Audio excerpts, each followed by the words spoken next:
Hello students, welcome to your physics class. आज का topic start करने से पहले मैं आप लोगों के साथ कुछ चीज़ें डिस्कस करना चाहूँगा। जैसे कि हम लोगों ने इलेक्ट्रिकल सर्किट्स के बारे में पढ़ा है। तो जब कभी भी एक सर्किट बनता है तो हम उसके अंदर एक कनेक्टिंग वायर्स लेते हैं, सेल्स लेते हैं, की होती है और एक सोर्स होता है जो हमें बल्ब जैसे हम ले लेते हैं या एलईडी ले लें जो हमें ग्लो करके बताएगा कि सर्किट हमारा कंप्लीट है या नहीं है। और वो जो सर्किट होता है उसमें जो एनर्जी सोर्स होता है वो या तो एक सेल होता है या बैटरी होता है। अब जब हम किसी भी सर्किट से करंट पास ऑन करते हैं तो हम उसके क्रॉस क्या पोटेंशियल डिफरेंस है, क्या करंट है और क्या रेजिस्टेंस हो सकती है उस सर्किट की, वो फाइंड आउट करते हैं। और हम उसके लिए बहुत फेमस लॉ यूज करते हैं, ओम्स लॉ। तो अगर हमें कोई कॉम्प्लिकेटेड सर्किट दे दिया जाए तो उसमें जो हमारा ओम्स लॉ जो होता है वो एप्लीकेबल नहीं हो पाता। जैसे कि मैं कुछ नए वर्ड्स यूज करूंगा, लूप है, जंक्शन है, ब्रांचेस हैं, इस तरह से। तो ये ऐसा नहीं है कि किसी हम ट्री की बात कर रहे हैं, किसी पेड़ की बात कर रहे हैं। हम एक सर्किट की बात कर रहे हैं, एक इलेक्ट्रिकल सर्किट की बात कर रहे हैं जिसमें लूप्स भी आती हैं, ब्रांचेस भी आती हैं। तो जब कभी भी कोई भी हमें एक कॉम्प्लिकेटेड सर्किट हमें मिलता है या हमें उसको सॉल्व करना होता है तो उसको हम डिफरेंट डिफरेंट तरीकों से सॉल्व कर सकते हैं। लेकिन हम उसको एक बड़ा फेमस लॉ है जिससे थ्रू हम उसको भी सॉल्व कर सकते हैं कि इलेक्ट्रिकल सर्किट्स को, कॉम्प्लेक्स इलेक्ट्रिकल सर्किट्स को या कॉम्प्लिकेटेड इलेक्ट्रिकल सर्किट्स को कैसे सॉल्व किया जाता है। तो उसके लिए हमें किरचॉफ वाज ए साइंटिस्ट जिसने हमें ये बताया था कि अगर कॉम्प्लिकेटेड सर्किट्स हैं तो हम उन्हें कैसे सॉल्व कर सकते हैं। तो उसने हमें दो लॉज दिए थे, Kirchhoff current law and Kirchhoff voltage law. तो ये जो लॉ है, दोनों लॉज को हम पढ़ेंगे और समझने की कोशिश करेंगे। और अब अपनी कॉपी पेन अपने पास रखिए सबके सब और देखिए कि हम किस तरह से इसको समझ सकते हैं और इसको अच्छी तरह से समझिएगा, क्योंकि ये लॉ आपके एंट्रेंस एग्जामिनेशन में भी बहुत आपको हेल्प करने वाला है। बिफोर स्टार्टिंग इन लॉज को स्टार्ट करने से पहले या समझने से पहले हम कुछ बेसिक चीज़ों को समझने की कोशिश करेंगे। जैसे कि जब कभी भी करंट हमारे सेल के थ्रू फ्लो करती है तो जब पॉजिटिव और नेगेटिव टर्मिनल से वो फ्लो करती है तो फॉल ऑफ पोटेंशियल कैसा रहता है। या जब कभी भी करंट फ्लो करती है थ्रू ए कंडक्टर या थ्रू ए रेजिस्टेंस या through a you can say electrical component, तो फॉल ऑफ पोटेंशियल कैसा रहता है। सबसे पहले हम उन चीज़ों को समझेंगे और फिर उसके बाद हम किरचॉफ्स लॉज की तरफ चलेंगे। तो सबसे पहली चीज़ हम फॉल ऑफ पोटेंशियल के बारे में जानेंगे। आप इसको अच्छी तरह से समझिए, देखिए। जब कभी भी आपकी करंट पॉजिटिव या नेगेटिव टर्मिनल की तरफ फ्लो होती है, डायरेक्शन ऑफ करंट आपका पॉजिटिव से नेगेटिव टर्मिनल की तरफ रहेगा, तो there will be always a fall of potential. तो अभी जब हम जानते हैं कि जब कभी भी करंट फ्लो करती है तो वो हमेशा हायर पोटेंशियल डिफरेंस से लोअर पोटेंशियल की तरफ जाती है। तो अगर आपके पास कोई एक सेल है और उसका पोटेंशियल जो है वो 4 वोल्ट है, तो अगर वो पॉजिटिव से नेगेटिव टर्मिनल की तरफ आपकी करंट फ्लो करेगी तो जो उसका फॉल ऑफ पोटेंशियल रहेगा वो -4 वोल्ट हो जाएगा। तो इस चीज को आप समझिए, when current flows through a cell from positive terminal to the negative terminal it loses energy. तो कहने का मतलब यह है कि there is a fall of potential over there. तो फॉल ऑफ पोटेंशियल किस में रहेगा, -V बन जाएगा। अब हमने वैसा ही लिया है लेकिन हमने अपनी डायरेक्शन ऑफ करंट जो है वो दूसरी तरफ रख दी है, ऑपोजिट डायरेक्शन में हम फ्लो कर रहे हैं कि हमारी जो करंट है वो फ्लो कर रही है नेगेटिव टर्मिनल से पॉजिटिव टर्मिनल की तरफ। तो नेगेटिव टर्मिनल से पॉजिटिव टर्मिनल की तरफ जब कभी भी करंट फ्लो करेगी तो हमारा गेन इन पोटेंशियल होगा। सो कहने का मतलब यह है कि हमारा यहाँ पर जो वोल्टेज की वैल्यू होगी वो प्लस में आ जाएगी। हम ये भी कह सकते हैं कि सेल जो एक सोर्स ऑफ एनर्जी है, तो नेगेटिव टर्मिनल जो होता है वो हमारा लो पोटेंशियल पे होता है और जो पॉजिटिव होता है वो हमारा हाई पोटेंशियल डिफरेंस पे होता है।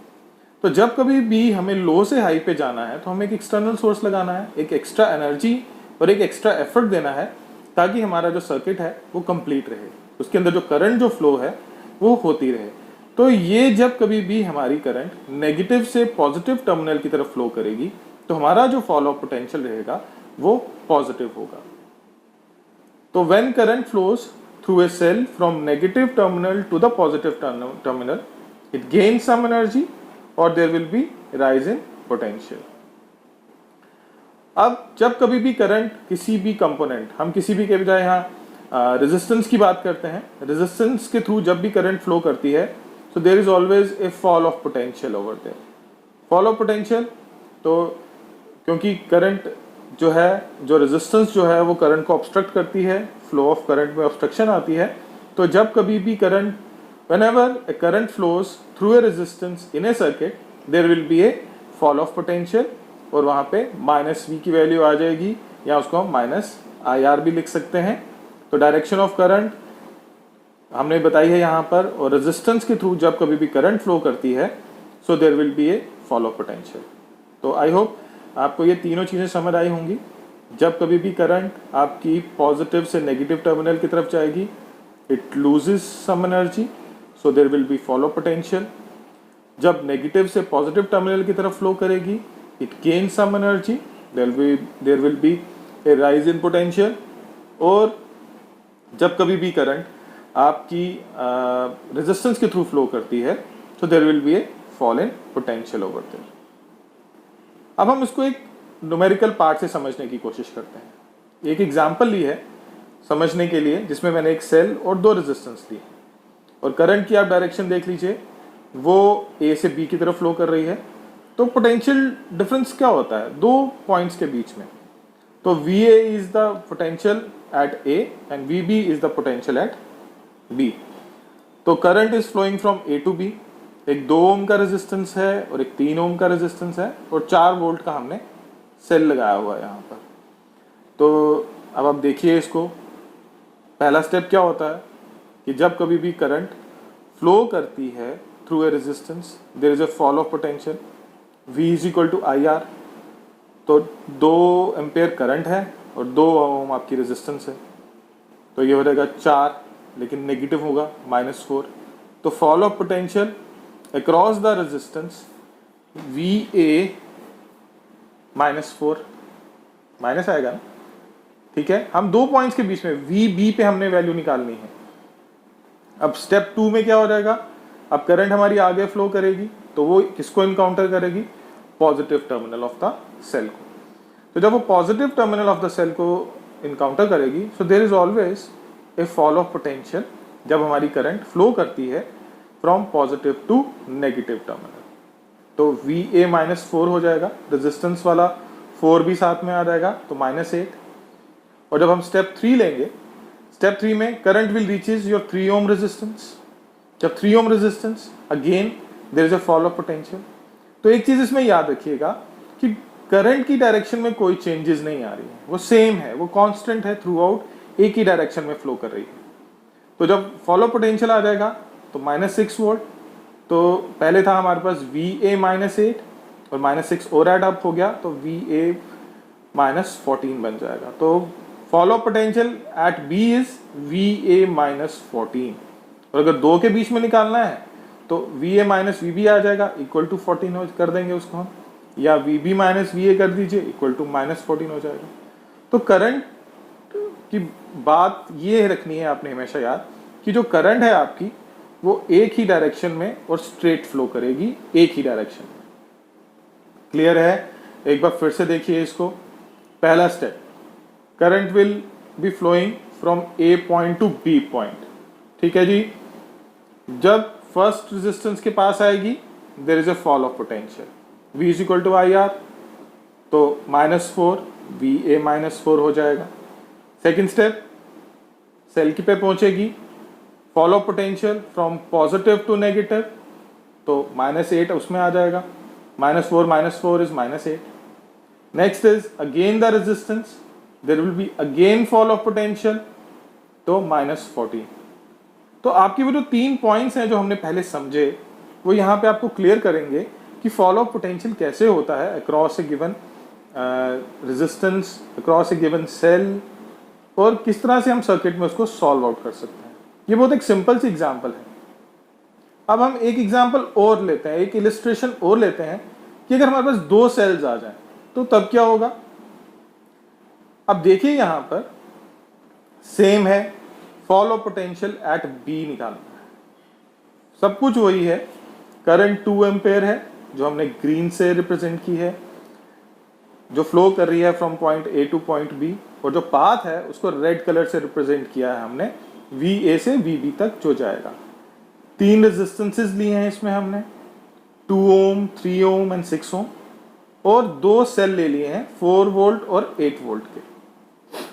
ठीक है जी, हम इसको स्टेप बाय स्टेप करेंगे, और स्टेप बाय स्टेप से ये रहेगा कि समझने में आसानी रहेगी। आप लोग भी इसको अपनी कॉपी पे जब लिखेंगे, इस सर्किट को जब ड्रॉ करेंगे, आपको भी समझने में आसानी आ जाएगी। तो करंट जब स्टार्ट करेगी कहां से, ए से, तो सबसे पहले वो इनकाउंटर करेगी 2 ओम के रेजिस्टेंस को। जब 2 ओम के रेजिस्टेंस को वो इनकाउंटर करेगी, what you will get, fall of potential at 2 ohm, 2 into 2, V is equal to I R होता है, फॉर्मूला इज देयर, 4 वोल्ट हो गया। तो फॉलो पोटेंशियल इज VA-4। ठीक है जी, this is the first step और द फर्स्ट कंपोनेंट जो हमने लिया। सेकंड आपने ड्रॉ किया अपनी कॉपी पे, तो सेकंड जो है 4 वोल्ट का सेल आएगा, फॉलो पोटेंशियल -4 वोल्ट, क्लियर है, क्योंकि पॉजिटिव से नेगेटिव की तरफ जा रहा है तो उसमें कोई फर्क नहीं आएगा, -4 वोल्ट रहेगा। Step 3, we have a resistance, current है 2 एम्पेयर की और रेजिस्टेंस है 3 ओम का, V is equal to I R, again fall of potential -6। अभी मैं कोई भी कंपोनेंट्स को एड अप नहीं कर रहा हूं, एड अप हम लास्ट में करेंगे जब हम पूरा का पूरा सर्किट दोबारा से बनाएंगे, और उनमें एड अप करके हर एक स्टेप को देखेंगे क्या आता है।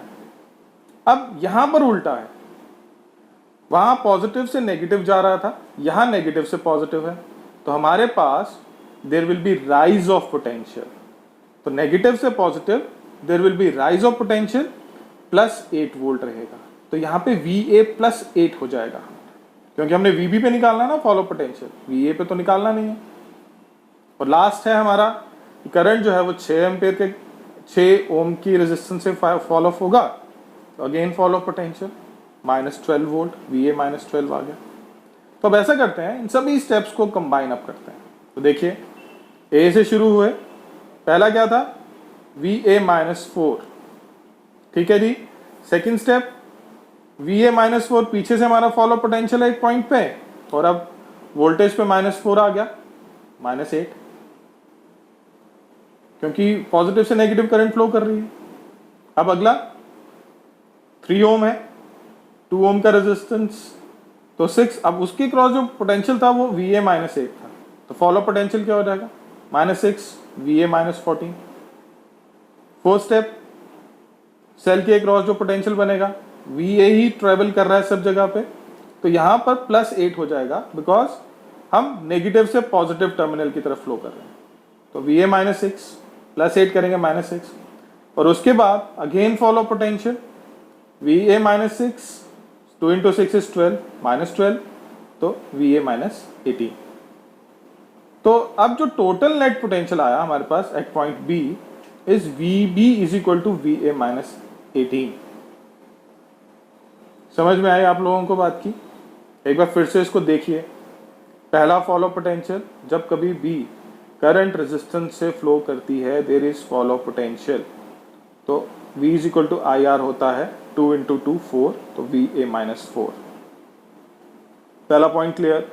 सेकेंड, जब कभी B करंट पॉजिटिव से नेगेटिव टर्मिनल की तरफ जाती है, तो there is a fall of potential. तो जो फॉलो पोटेंशियल डिफरेंट पॉइंट पे जो है वो तो आगे कैरी फॉरवर्ड होता जा रहा है, तो VA-4 और -4 एड अप हो जाएगा VA-8। नेक्स्ट फिर एक रेजिस्टेंस आई हमारे पास, और V is equal to I R रहेगा। तो जो 2 पॉइंट्स है रेजिस्टेंस पे, वहां पे VA-8 is the potential difference, और अगले का हमने लेना भाई उस पर क्या फॉलो हो रहा है, तो VA-14।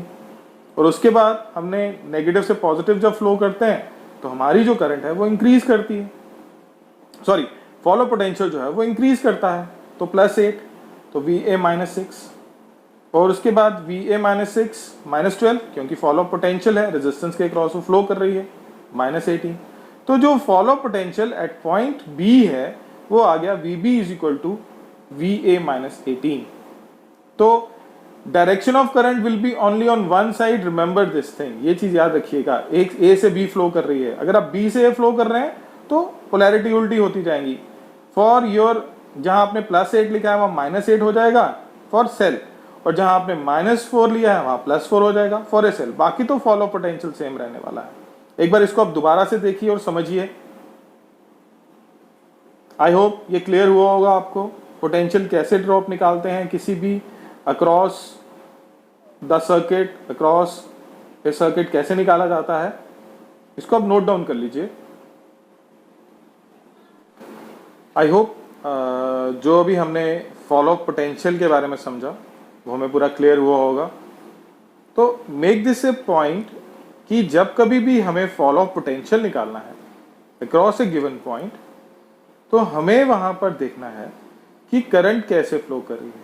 करंट एक ही डायरेक्शन में फ्लो करेगी, अगर पॉजिटिव से नेगेटिव है तो फॉलो पोटेंशियल रहेगा, और अगर नेगेटिव से पॉजिटिव है तो राइज इन पोटेंशियल। अब हम किरचॉफ्स लॉज के ऊपर चलते हैं।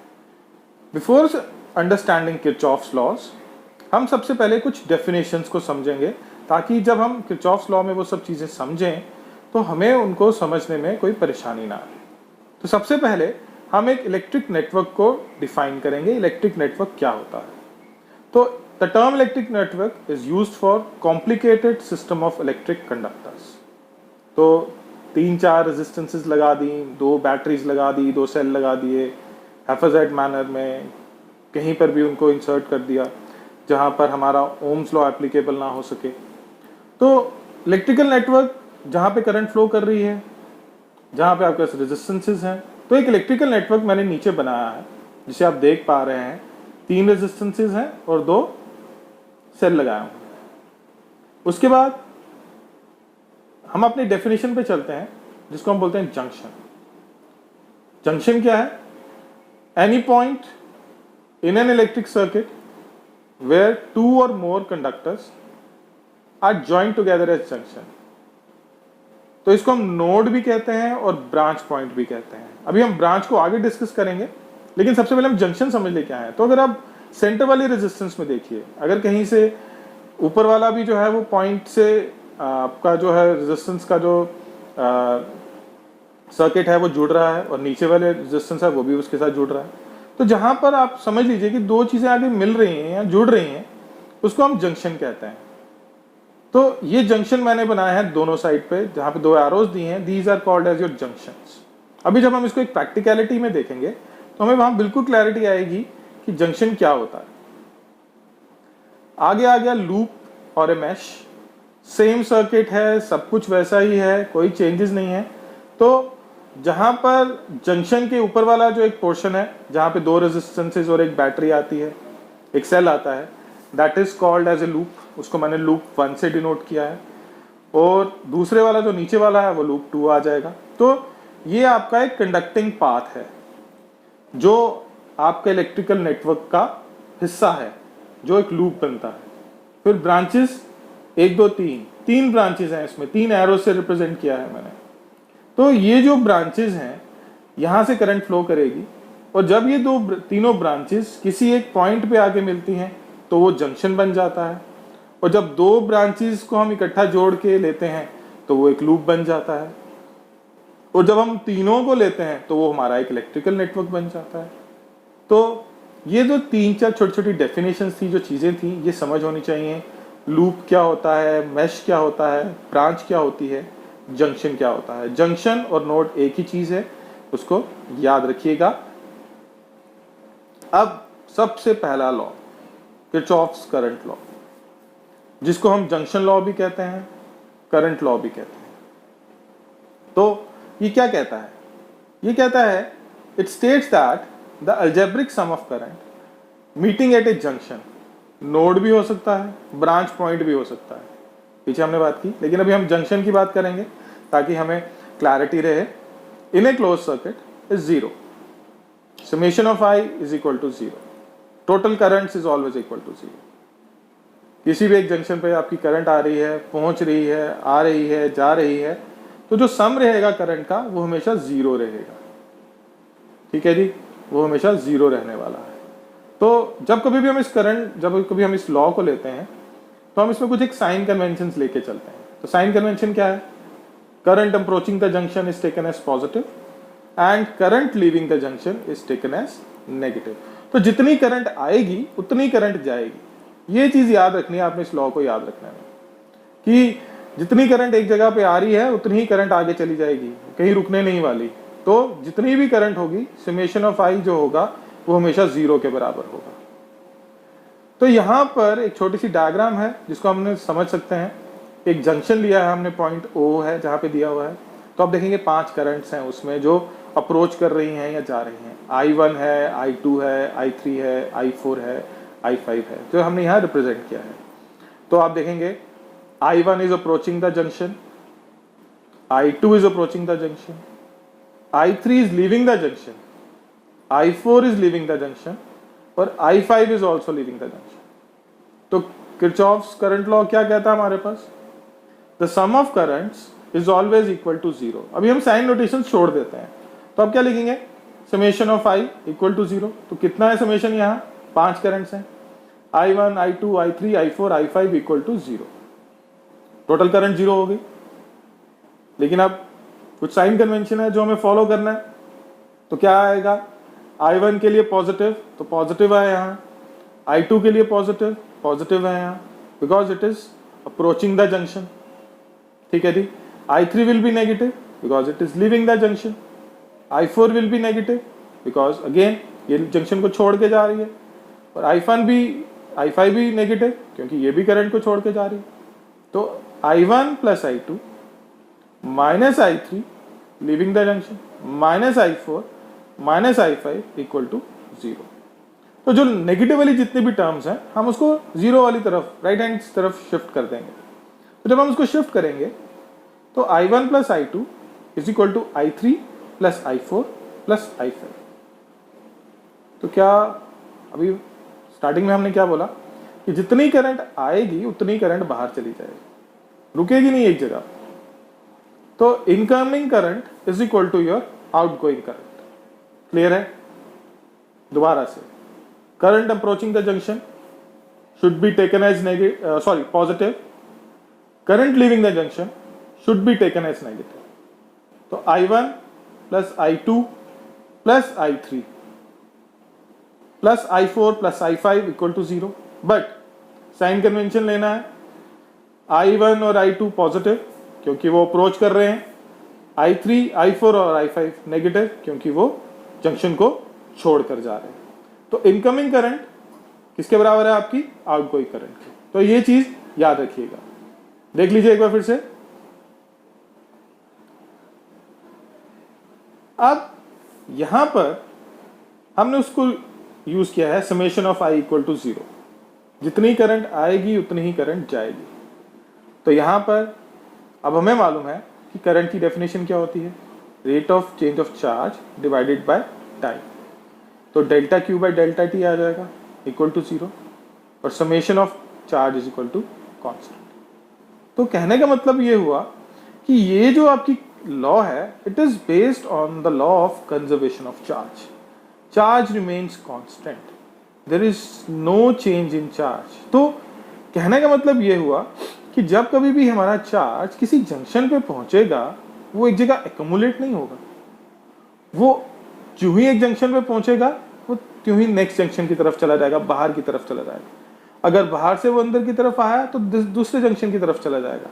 तो ये कंजर्वेशन ऑफ लॉ जो है ऑफ चार्जेस का, वो किस बेसिस पे आया कि चार्ज हमेशा कांस्टेंट रहेगा और total incoming charge is equal to the total outgoing charge. तो what is the physical significance और what is the inference? Physical significance हम क्या ड्रॉ करते हैं इसमें से? फिजिकल सिग्निफिकेंस हम इसमें ये ड्रॉ करते हैं कि जब कभी भी चार्ज आपका किसी एक पॉइंट पे पहुंचेगा वो चार्ज उस पॉइंट पे अकमुलेट नहीं होने वाला है। It will not going to accumulate, वो आगे की तरफ चलता रहेगा। So there is a continuous flow, जितना करंट आएगा उतना ही करंट बाहर जाएगा, जितनी चार्ज आएगी उतना ही चार्ज ने बाहर चले जाना है। तो अगर आपसे पूछा जाए कि ये लॉ किसके ऊपर बेस्ड है, तो आपने बोलना है ये लॉ बेस्ड है कंजर्वेशन ऑफ चार्ज पे। जितना चार्ज एक पॉइंट पे आ रहा है उतना ही चार्ज बाहर की तरफ जा रहा है, वो एक जगह पे एक्यूमुलेट नहीं हो रहा। तो ये चीज हमारे को क्लियर रहनी चाहिए कि sum of current is zero, constant है, और जो चार्ज फ्लो कर रहा है वो भी कांस्टेंट है। जितनी करंट आएगी उतनी ही बाहर जाएगी, और जितना चार्ज आएगा उतना ही चार्ज बाहर की तरफ जाएगा। तो एक एग्जांपल हम कर लेते हैं ताकि हमारा जो क्लैरिटी है वो बनी रहे। तो इसमें हमने करंट की वैल्यू फाइंड आउट करनी है, आई की वैल्यू। तो अब देखिए यहां पर दो जंक्शंस 3-4 बने हुए हैं। तो जहां पे आपकी जो पहली दो एम्पेयर की करंट है वो अप्रोच कर रही है किसी एक पॉइंट पे, फिर वो दो बाहर की तरफ जा रही हैं, और आई की वैल्यू निकालेंगे। तो पहली जो जंक्शन पे अप्रोच करेगी ट्वाइस 2 एम्पेयर एक करंट, फिर 2 एम्पेयर एक, दोनों एड अप होंगी because they are approaching the junction.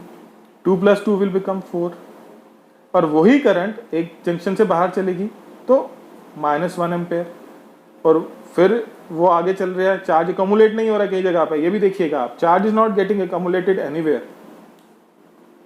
और उसके बाद 1.3 एम्पेयर है वो भी बाहर की तरफ है तो माइनस, और जो आई जिसकी हमने वैल्यू निकालनी है वो भी बाहर की तरफ जा रहा है तो इक्वल टू 0।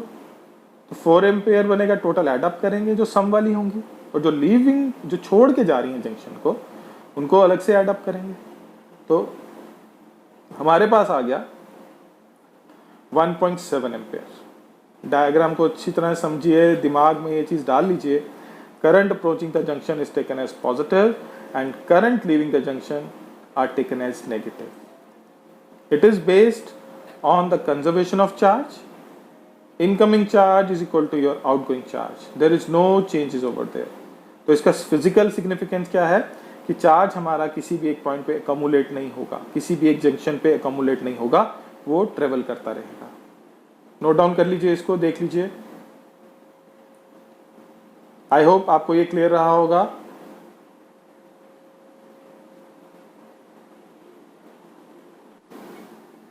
अब हम अपना फोकस जो है किरचॉफ सेकंड लॉ पे, जिसको हम वोल्टेज लॉ भी कहते हैं और लूप लॉ भी कहते हैं। तो अपना थोड़ा सा बैक में सोचिए, मैंने जब स्टार्ट करा था तो मैंने आपको ब्रांचेस के बारे में, जंक्शन के बारे में तो हमने फर्स्ट लॉ में पढ़ लिया, और लूप के बारे में बताया था। तो ये जो सेकंड लॉ है वो हमारा लूप लॉ है। तो ये कहता है कि the algebraic sum of all the potential differences in a close loop is 0। Close loop आप समझ पा रहे हैं? क्लोज लूप जिसमें पूरा करंट फ्लो करेगा, कोई ओपन सर्किट नहीं रहेगा, क्लोज सर्किट की तरह रहता है। या आप इसको ऐसे कह सकते हैं, the algebraic sum of EMF in any loop of the circuit is sum of product of resistances and current flowing through it.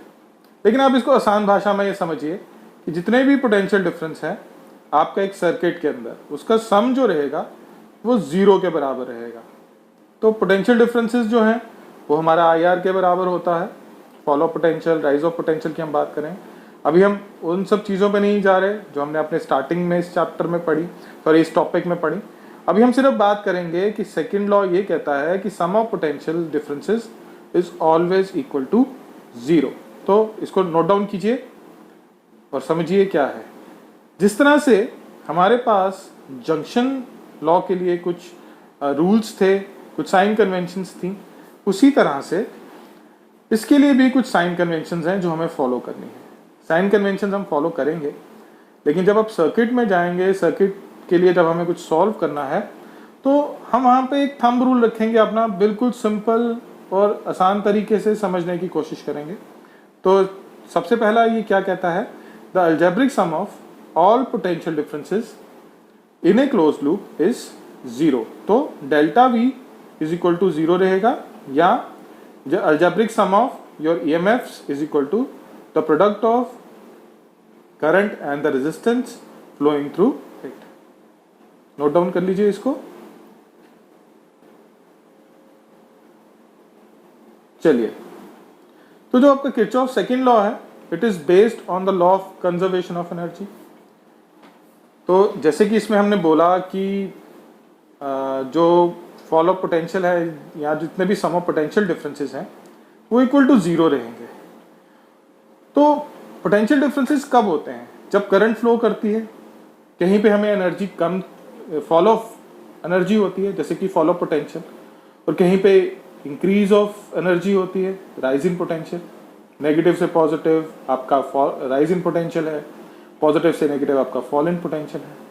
तो जो नेट चेंज इन एनर्जी है वो जीरो है। मतलब कि जब आप पूरे क्लोज्ड पाथ में किसी एक लूप में घूम रहे हैं तो नेट एनर्जी जो है वो जीरो है, कि कहीं पे राइज हुआ कहीं फॉल हुआ वो आपस में कंपनसेट हो गया, बराबर हो गया सबका सब। तो जब कभी भी किरचॉफ्स वोल्टेज लॉ की हम बात करें तो हम ये बोलेंगे कि जो किरचॉफ सेकंड लॉ है it is based on the law of conservation of energy. और जो नेट क्यों है? क्योंकि जो नेट एनर्जी चेंज है वो जीरो है, कंप्लीट। जब आपकी करंट एक कंप्लीट पाथ करती है इन ए क्लोज्ड लूप तो rise in potential, fall in potential हमेशा बराबर आएगा। There will be no change in it. That is why हम इसलिए ये बोलते हैं कि जो किरचॉफ्स वोल्टेज लॉ है वो कंजर्वेशन ऑफ एनर्जी के लॉ के ऊपर बेस्ड है। तो ये दो चीजें आपको क्लियर हुई। पहला कि जो सेकंड लॉ है वो कंजर्वेशन ऑफ एनर्जी के ऊपर बेस्ड है, और जो नेट एनर्जी चेंज है इन ए क्लोज सर्किट वो जीरो के बराबर होती है। अब हम साइन कन्वेंशन पे चलते हैं। देखिए बच्चों जी, इसमें लूप्स आएंगे। लूप आपको पता है क्या होता है? दो ब्रांचेस को जब हम जोड़ते हैं तो एक लूप बनता है और उसी के बीच में जंक्शन भी आता है। तो आप यहाँ पे कहीं पे भी ट्रांसवर्स करें अपनी पाथ को, करंट के पाथ को, क्लोज पाथ को इन ए सर्किट, क्लॉकवाइज करें एंटी क्लॉकवाइज करें, कोई फर्क नहीं पड़ता है। आप समझ लीजिए डायरेक्शन इज आर्बिट्री, लेकिन कोशिश कीजिएगा जब कभी भी हम सर्किट सॉल्व करेंगे तो अपने पाथ को वैसा ही रखिए जैसा पाथ आपकी करंट का डायरेक्शन हो, ताकि सर्किट को समझने में आसानी रहती है। जब हम क्लॉकवाइज में चलते हैं तो हमारी करंट भी अगर क्लॉकवाइज में है, ईएमएफ भी अगर क्लॉकवाइज में है, तो वो सब कुछ सिंपल और पॉजिटिविटी में रहता है। लेकिन अब क्या हो जाए कि अगर हम उल्टी डायरेक्शन में चलें और करंट हमारी क्लॉकवाइज हो और हम एंटी क्लॉकवाइज जाएं तो there is a change in sign over there. तो हम उन चीजों में नहीं जाएंगे। तो transverse along the close path of a circuit, clockwise और anti clockwise, it is up to you, आप कैसे करना चाहते हैं। उसके बाद ईएमएफ इज पॉजिटिव जब हम नेगेटिव से पॉजिटिव टर्मिनल की तरफ जाते हैं। तो यहाँ ब्रैकेट में लिखा थ्रू द इलेक्ट्रोलाइट, ठीक है। एक्सटर्नल सर्किट की बात अलग होती है। इलेक्ट्रोलाइट में जब चार्ज फ्लो करता है वो नेगेटिव से पॉजिटिव जाता है, so it will be positive. और ईएमएफ इज नेगेटिव जब आप पॉजिटिव से नेगेटिव टर्मिनल की तरफ जाते हैं। तो ये चीज याद रखिएगा, ईएमएफ इज पॉजिटिव जब आप नेगेटिव से पॉजिटिव टर्मिनल की तरफ जाएंगे, और नेगेटिव रहेगा जब आप पॉजिटिव से नेगेटिव टर्मिनल की तरफ जाएंगे। आप करंट के लिए आ जाती हैं तो रूल नंबर 1 सेम रहेगा करंट के लिए भी, कि क्लोज पाथ में आप क्लॉकवाइज जाएं या एंटी क्लॉकवाइज जाएं, ये आपके ऊपर डिपेंड करता है आप कैसे जाना चाहते हैं। और करंट और रेजिस्टेंस का प्रोडक्ट पॉजिटिव होगा अगर हम डायरेक्शन ऑफ करंट की तरफ चलेंगे। जिस तरफ डायरेक्शन ऑफ करंट है, जिस तरफ हम पाथ ट्रांसफर्स कर रहे हैं, तो हमारा पाथ जो है वो पॉजिटिव रहने वाला है, ठीक है जी। अब क्या है, करंट हमारी लेफ्ट से राइट है और हम भी लेफ्ट से राइट की तरफ चल रहे हैं, तो V is equal two plus IR। अब सेकेंड केस में क्या है कि करंट हमारी लेफ्ट से राइट है लेकिन हम राइट से लेफ्ट जा रहे हैं, तो there is a fall in potential in the direction of current taken as positive, opposite to the direction of current taken as negative. तो रिमेंबर वन थिंग, इसको ना हम सिंपल और आसान तरीके से रखते हैं कि जब हम किसी क्लोज लूप में पाथ ट्रांसफर्स करेंगे, करंट जब भी फ्लो करेगी हमने उसकी डायरेक्शन में जाना है, तो उसके बीच में जो प्रोडक्ट आएगा वो पॉजिटिव रहने वाला है, और opposite to the direction of current अगर हम जाएंगे तो उसका जो प्रोडक्ट है वो नेगेटिव आने वाला है, ठीक है। तो मेक इट सिंपल, कॉम्प्लिकेट में जाने की जरूरत ही नहीं है। In the direction of current taken as positive, opposite to the direction of current taken as negative, ठीक है जी, समझ आ गई बात की। अब यहां पर मैंने वोल्टेजेस ली हैं, वोल्टेज सोर्स लिए हैं 5। तो हम कैसे जा रहे हैं यहाँ पे? हम जा रहे हैं क्लॉकवाइज। एरो दिख रहा है आप लोगों को क्लॉकवाइज। अब V1 है पॉजिटिव नेगेटिव, V2 है पॉजिटिव नेगेटिव, V3 है positive negative, V4 negative positive, क्योंकि symmetry. Look at this diagram, it is all symmetric. देख पा रहे हैं आप, सब सिमेट्रिक में है आपका। नेगेटिव से शुरू हुए नेगेटिव पे खत्म हुए, पॉजिटिव से शुरू होंगे पॉजिटिव पे खत्म होंगे। ठीक है जी। तो अब पोटेंशियल डिफरेंस, पहले माइनस साइन है, माइनस V1। V2 का पहले कौन सा साइन इनकाउंटर कर रहे हैं हम? Positive, plus V2। V3 पे पॉजिटिव, V4 पे माइनस, V5 पे पॉजिटिव। तो माइनस जो साइन पहले आएगा आपके पोटेंशियल डिफरेंस का वो ले लीजिए और चलते चलिए बिल्कुल सिमेट्री के हिसाब से। तो minus V1 plus V2 plus V3 minus V4 plus V5 equal to 0। तो उसमें भी हम लेफ्ट और right, sum of potential difference is always equal to 0। That is why it is your conservation of energy. Fall of potential is equal to rise in potential. Fall of energy is equal to rise in energy. There is no difference. तो sum of voltage drop is equal to sum of voltage rise. तो ये बराबर आ गया V2, V3, V4, V5। तो simple diagram को समझिए अच्छी तरह से। जब हम प्रैक्टिकलिटी में जाएंगे, जब हम इसको प्रैक्टिकली करेंगे तो हमें बहुत अच्छी तरह से क्लियर हो जाएगी ये चीज़ कि ये कैसे हुआ। ठीक है। तो ये रखिए, जिस टर्मिनल के आप सेल को बैटरी के आप पहले इनकाउंटर करते हैं उसका वो साइन लेना है। आई होप आपको ये पॉइंट क्लियर हुआ होगा। अब हम साइन कन्वेंशन को दोबारा से एक और आसान तरीके से समझने की कोशिश करते हैं। जब हमने फर्स्ट साइन कन्वेंशन पढ़ा उसमें हमने बोला कि डायरेक्शन इज आर्बिट्री, चाहे आप क्लॉकवाइज लीजिए या एंटी क्लॉकवाइज लीजिए। तो यहाँ पर भी वही है, the direction of travel is arbitrary. आप कैसा लेना चाहते हैं, और आपने साइन ऑफ ईच वोल्टेज को उसी पोलैरिटी पे लेना है जैसे आप लूप के क्रॉस उसको इनकाउंटर करते जाएंगे, जैसे आप उस लूप के क्रॉस आपको वो मिलते जाएगा, जैसे जैसे आप उसको ट्रैवल करते जाएंगे। तो देखिए अभी हम क्लॉकवाइज चलते हैं, V0 से शुरू करेंगे तो क्या आएगा, माइनस टर्मिनल पहले माइनस V0, फिर प्लस V1 है R1 के क्रॉस और प्लस V2 है तो 0। तो अगर आप उस पूरे लूप में देखें, उस पूरे उसमें देखें तो आप ये देख पाएंगे कि पॉजिटिव नेगेटिव उसी हिसाब से चल रहा है ताकि हमारा जो साइकिल है वो वैसे कंप्लीट हो सके पूरी की पूरी तरह। अब अगर हम काउंटर क्लॉकवाइज चलते हैं तो पहले V2 से स्टार्ट करेंगे, माइनस V2 माइनस V1, और जब हम उल्टी डायरेक्शन में आएंगे तो प्लस V0 हो जाएगा। तो rise in potential is equal to fall in potential, जितनी वोल्टेज आ रही है उतनी वोल्टेज आ रही है। तो ये चीज़ आप इसको अच्छी तरह से समझ लीजिए बच्चे, क्योंकि जब हम न्यूमेरिकल पार्ट करेंगे हमें ये बिल्कुल क्लियर होना चाहिए कि जब हम लूप के क्रॉस जा रहे हैं, in the direction of current the product of current and resistance is positive, opposite to the direction of current it is taken as negative. जब हम किसी सेल या बैटरी का टर्मिनल इनकाउंटर करेंगे, अगर पॉजिटिव टर्मिनल पहले आता है तो पॉजिटिव, और अगर नेगेटिव टर्मिनल पहले आता है तो नेगेटिव। अब देखिए यहां पर मैंने एक सर्किट बनाया है, देख पा रहे हैं आप सब सर्किट, और मुझे वैल्यू ऑफ करंट निकालनी है I1। अगर नॉर्मली हम ओम्स लॉ से निकालना चाहें तो V/R गिव यू I। अगर आप सेकंड वाली लूप में देखेंगे, नॉट लूप, सेकंड वाली ब्रांच में। चलिए बिफोर स्टार्टिंग दिस, जब तक मैं बताता हूं आपको, आप इसमें जरा सोचिए, इसमें लूप्स कितने हैं, ब्रांचेस कितनी हैं और जंक्शन कितने हैं। ठीक है। तो अब मैं आपको ये कह रहा था कि इसमें हम नॉर्मली ओम्स लॉ नहीं एप्लीकेबल कर सकते। एप्लीकेबल इसलिए नहीं कर सकते क्योंकि अगर आप सेकंड ब्रांच, चलो मैं थोड़ा सा बता देता हूं आपको, सेकंड ब्रांच में अगर आप देखेंगे V/R I देगा तो वो होगी 1 एम्पेयर। 1 एम्पेयर। तो एक ऊपर की तरफ जा रही है फर्स्ट ब्रांच की तरफ, और एक नीचे की तरफ जा रही है थर्ड ब्रांच की तरफ।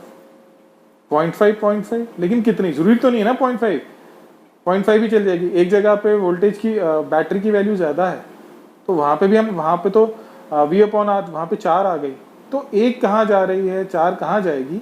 तो ऐसे सर्किट्स को जब कभी भी हमें सॉल्व करना होता है तो हम क्या करते हैं, we make use of Kirchhoff's law. तो यहाँ पर हम किरचॉफ्स लॉ को यूज करेंगे पूरी तरह से, ठीक है।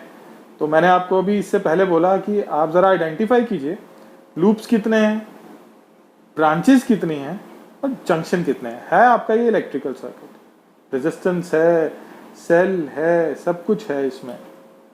तो देखिए ध्यान से, चले आगे की तरफ, चलिए चलते हैं आगे। तो junction is A and B, got it. First point किसी भी इलेक्ट्रिकल सर्किट को समझने के लिए क्लियर होना चाहिए। तो जंक्शन की ना एक बड़ी इंपॉर्टेंट सी, आप समझ लीजिए, याद रखने का एक तरीका है कि जहां पे करंट पहुंच रही है या डिस्ट्रीब्यूट हो रही है ना, वो आपका जंक्शन है।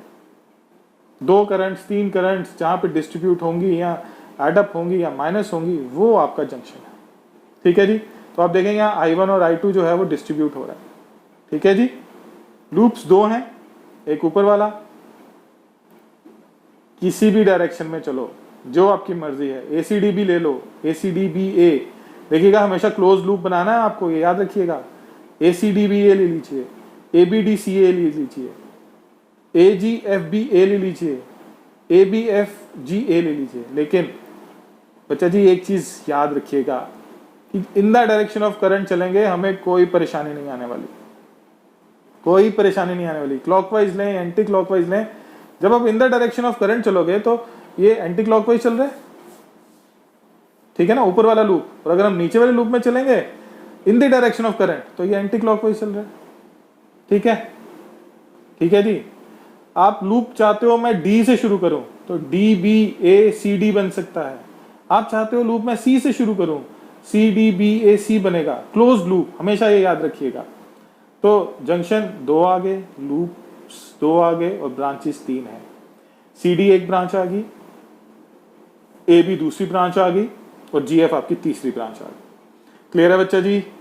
आई होप आपको समझ आया होगा। अब हम सॉल्व करना स्टार्ट करेंगे। तो जंक्शन लॉ क्या कहता है according to current law, Kirchhoff's current law, sum of currents होनी चाहिए। तो यहां पर करंट्स को डिनोट कर दिया गया है, तो हम इसको एक बार फिर से समझते हैं यहां पर, ठीक है। पहली ब्रांच में करंट I1, तीसरी ब्रांच में करंट I2 और बीच वाली ब्रांच में करंट I3, ठीक है जी। तो current approaches the junction is equal to sum of currents जो जा रही हैं एक बाहर की तरफ, I1 और I2। कोई परेशानी नहीं आएगी क्योंकि A और B पे आपकी करंट जो है वो डिस्ट्रीब्यूट हो रही है। एक जगह पे वो अलग अलग हो रही हैं और B जंक्शन पे जाके वो जुड़ रही हैं। तो अगर आप देखेंगे तो जब आपने जंक्शन को डिफाइन कर लिया, जब एक बार आपको जंक्शन की समझ आ गई कि जंक्शन कहाँ पे होता है, क्या होता है और उसको किस तरह से हमें लेना है, तो sum of currents I3 is equal to I1 plus I2। Make it equation 1। Circuit draw किया आप लोगों ने, करिए जल्दी से सर्किट ड्रॉ एक बार।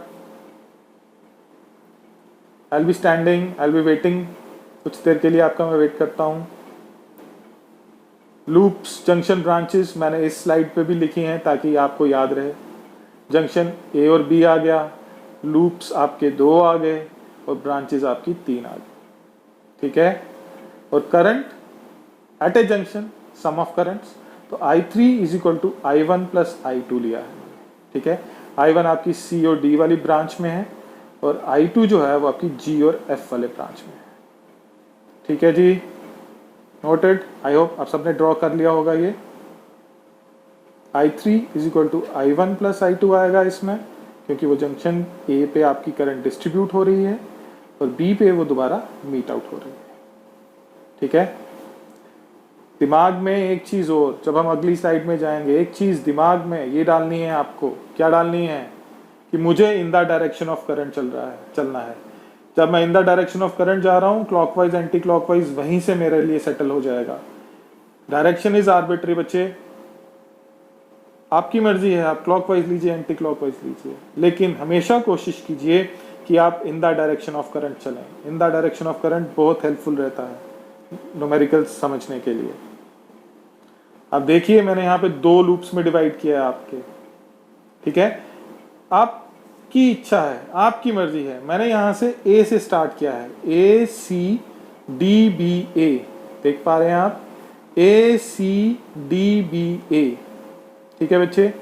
आप चाहते हो नहीं मुझे ए से स्टार्ट नहीं होना, मैं सी से स्टार्ट होना चाहता हूं, तो सी डी बी ए सी पूरा क्लोज लूप करना है, पूरा क्लोज लूप, कोई नहीं छोड़ना है आपने, ठीक है। लूप को पूरा क्लोज करेंगे। अब किसी एक की मर्जी नहीं, मैं बी से शुरू होना चाहता हूं, B A C D B in the direction of current. ये मैं आपकी कन्वीनियंस के लिए कह रहा हूं, आपकी सहूलियत के लिए कह रहा हूं। अब आप चाहते हैं नहीं मेरे को वैसा नहीं चाहिए, मुझे जाना है B D C A B, तो करंट मेरी जा रही है ए सी डी बी ए से, लेकिन आप उल्टी डायरेक्शन में जा रहे हैं, तो यहां पर साइन पोलैरिटीज जो होंगी वो नेगेटिव हो जाएंगी, ठीक है। अभी हम उस में नहीं जाएंगे, अभी हम सिंपल तरीके से करने की कोशिश करेंगे कि हमें in the direction of current चलना है, ठीक है। पहला loop A C D B A, ठीक है, in the direction of current I am moving. Second loop मैंने लिया है G F B A G, again मैं दोबारा से in the direction of current जा रहा हूं, ठीक है। तो लूप्स को जब भी आप डिवाइड करें क्लोज लूप लीजिएगा, ये नहीं कि आपका मन किया पहले ए बी डी पहुंच गया अब मैं ए सी डी चला जाऊं, नहीं नहीं नहीं, ऐसा नहीं करना है। आपको ए सी डी बी ए अगर लिया है तो पूरा एक ही डायरेक्शन में, आधे से मुड़ के नहीं आप कहीं जा सकते कि आधा मैं क्लॉकवाइज करूं और आधा एंटी क्लॉकवाइज करूं, ऐसा बिल्कुल नहीं करना है आपने। तो लूप को जब भी आपने लेना है तो इस तरह से एक बार फिर से अच्छी तरह से देखो और नोट डाउन करो, खुद ब खुद कोशिश करो। जितनी ज्यादा आप इसमें कोशिश करेंगे उतनी आपको आसानी रहेगी इन चीजों को समझने के लिए। A C D B A is my loop number 1 और G F B A G is my loop number 2, ठीक है।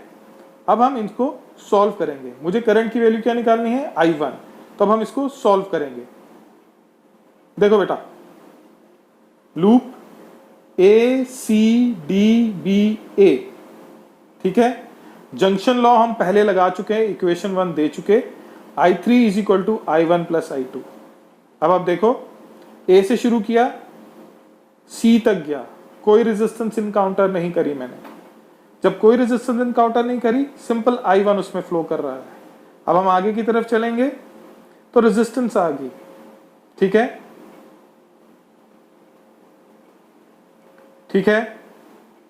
तो क्या हो जाएगा 10 टाइम्स I1, IR होता है V is equal to IR in the direction of current, V is equal to IR, ये पॉजिटिव होगा, ठीक है जी। V is equal to IR 10 I1, ठीक है। अब हम आगे की तरफ चल रहे हैं, पॉइंट क्लियर कीजिए इसमें अपना, 10 I1 V is equal to IR, ठीक है। Sum of potential difference is equal to 0, छोड़ो अभी उस चीजों को, अभी सिर्फ अपना KVL अप्लाई करो इसके ऊपर। In the direction of current product of resistance and current is positive, 10 I1। आगे की तरफ चलेंगे, अब negative terminal of the cell हम इनकाउंटर कर रहे हैं, ठीक है। तो जब हमने वही बोला कि जो हमने लास्ट स्लाइड में देखा हमने कि अगर हम नेगेटिव टर्मिनल पहले इनकाउंटर करेंगे तो हम नेगेटिव साइन लेंगे, अगर हम पॉजिटिव टर्मिनल पहले इनकाउंटर करेंगे तो हम पॉजिटिव साइन लेंगे। तो हम नेगेटिव इनकाउंटर कर रहे हैं पहला टर्मिनल, तो -20, ठीक है, प्लस 20 I3, क्योंकि अब इस ब्रांच में I3 है करंट आपकी, उस ब्रांच में I1 थी आपकी, इसमें I3 है आपके पास, ठीक है, ठीक है। 10 I1 प्लस 20 I3, -20 को उधर शिफ्ट किया प्लस 20 और 10 कॉमन लिया हमने इसमें से, we get I1 plus twice of I3 is equal to 2।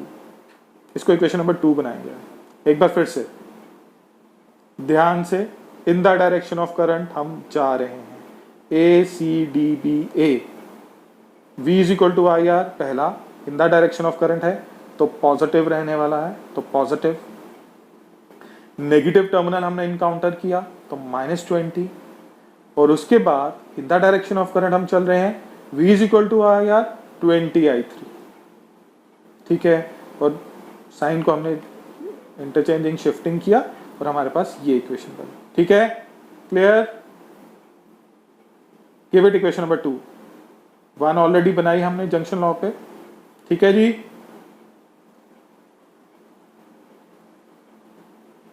चलिए लूप नंबर 2, लूप 2 देखिए एक्सट्रीम राइट हैंड साइड पे है ऊपर और वो है आपके पास GFBAG।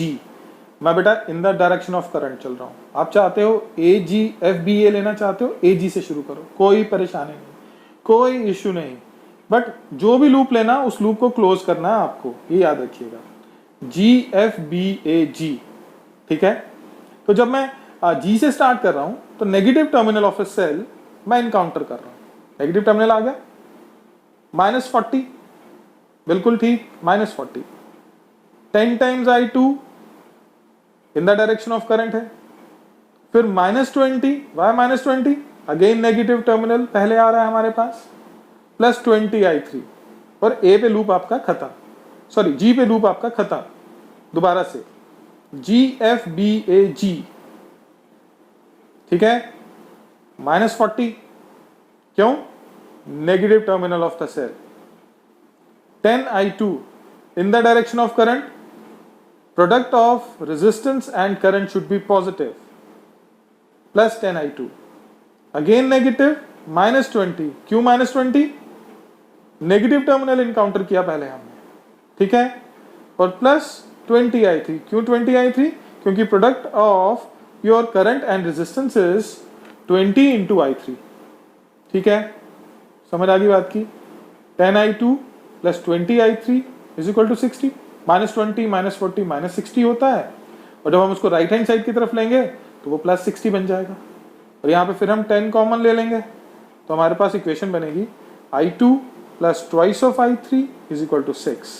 Give it equation number 3, 3 equation बनाई, पहले किरचॉफ करंट लॉ लेके, दूसरा किरचॉफ वोल्टेज लॉ लेके, पहला लूप हमने सॉल्व किया, फिर अब हमने दूसरा लूप सॉल्व किया। एक बार फिर से बच्चा इसको ध्यान से अपने माइंड में बिल्कुल फ्रेश रखिए, चीज़ों को फ्रेशनेस की तरह समझिए, इसको अच्छी तरह से देखिए कि किस तरह से in the direction of current everything is positive, सब कुछ पॉजिटिव है, और जो सेल का टर्मिनल हम इनकाउंटर करेंगे वो हमारे पास आ जाएगा, नेगेटिव है तो नेगेटिव आ जाएगा, पॉजिटिव है तो पॉजिटिव आ जाएगा। क्लियर है यहां तक, बिल्कुल क्लियर होना चाहिए।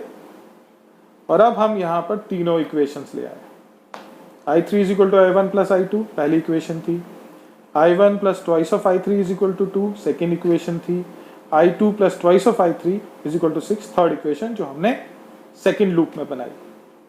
तो सेकेंड और थर्ड को एडअप किया तो I1 + I2 आ गया हमारे पास, नॉर्मल सिंपल मैथमेटिक्स से सिंपल एडअप कर रहे हैं, और 4I3 इज इक्वल टू 8। अब हमारे पास I1 + I2 जो है वो I3 के बराबर है, तो इक्वेशन 1 को यूज करेंगे, तो I3 + 4I3 is equal to 8, तो I3 की वैल्यू निकल गई यहाँ से हमारे पास 8/5।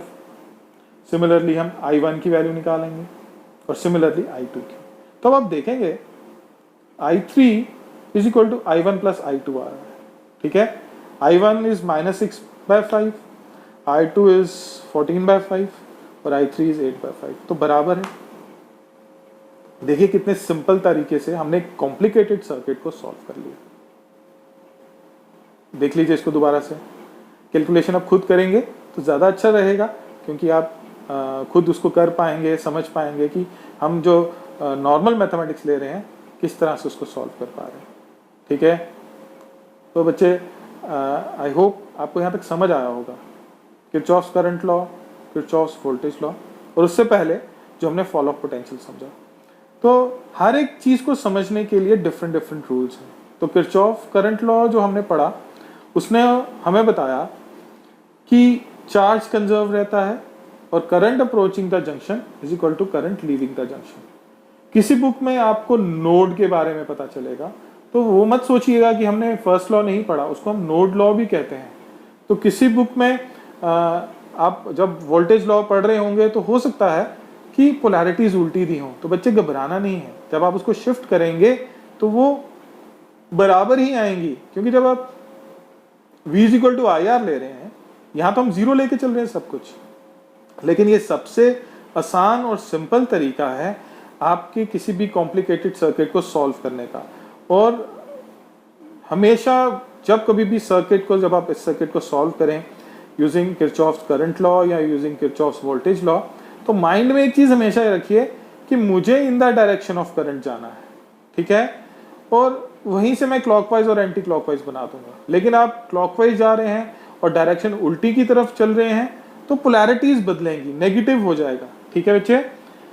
याद रखिए इन द डायरेक्शन ऑफ करंट हमेशा पॉजिटिव, और अगर आप नेगेटिव साइन इनकाउंटर करेंगे तो वही टर्मिनल का पॉइंट आपने लेना है, क्योंकि हमने सेकंड लॉ में ये पढ़ा कि fall of potential is equal to rise of potential. ये चीज, कुछ चीजें हैं जिनको आप अच्छी तरह से याद रखिए, तो आपको कोई भी सर्किट सॉल्व करने में कोई परेशानी नहीं आएगी। आई होप आपने इसको उतार लिया होगा और नोट डाउन कर लिया होगा। तो बच्चे आज का टॉपिक हम यहीं पे कंक्लूड करते हैं। आई होप आपको ये क्लैरिटी रही होगी। आप इसकी जितने ज़्यादा न्यूमेरिकल सॉल्व करेंगे उतना आपको आसानी रहेगी समझने में। किरचॉफ करंट लॉ क्या है, उसका consequence conservation of charge. Charge किसी भी एक पॉइंट पे नहीं रुकता, ये चीज़ याद रखिएगा। जितना चार्ज आएगा उतना बाहर चला जाएगा, किसी जंक्शन पे नहीं रुकता। Kirchhoff's voltage law, second law, क्या है उसका कॉन्सिक्वेंस, कंजर्वेशन ऑफ एनर्जी। जो नेट एनर्जी है in a closed loop in a circuit is always equal to 0। ये कुछ चीजें, और जब न्यूमेरिकल सॉल्व करना है, जब सर्किट सॉल्व करना है, आइडेंटिफाई कीजिए लूप कितने हैं, जंक्शन कौन सा है और ब्रांचेस कितनी हैं। उसी हिसाब से हम चलेंगे। In the direction of current things should be taken as positive, opposite to the direction of current things should be taken as negative, ठीक है। और जो टर्मिनल आप सेल का पहले इनकाउंटर करेंगे उसी टर्मिनल की आपने वैल्यू लिखनी है। पॉजिटिव आएगा तो पॉजिटिव, नेगेटिव आएगा तो नेगेटिव। आई होप यहाँ तक क्लियर रहा होगा आपको। Thank you. अब अगली क्लास में मिलेंगे। Thank you very much.